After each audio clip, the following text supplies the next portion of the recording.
ఈరోజు ప్రశ్న, అసలు మనలను గూర్చి లేక వ్యక్తిగతంగా నిన్ను గూర్చి నన్ను గూర్చి వ్రాయబడిన పుస్తకపు చుట్టలోనిది మనము నెరవేర్చాలని, రాయబడింది మన జీవితంలో నెరవేరాలని అసలు మనకొక శ్రద్ధ, స్పృహ, ఆ చలనం, ఆ విశ్వాసం, ఆ గురి మనలో ఉందా? రోజుని అది ఎలా గడుస్తుందో అలా గడిపేస్తున్నావా?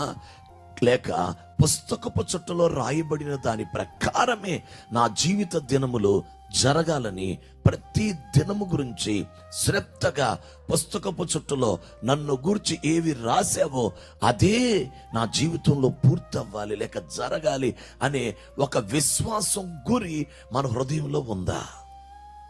పాపము ఎరగనివాడు, పాపము చెయ్యనివాడు, పాపము తెలియనివాడు, పాపుల్లో చేరక ప్రత్యేకంగా ఉన్నవాడు యేసుక్రీస్తు ప్రభువారు.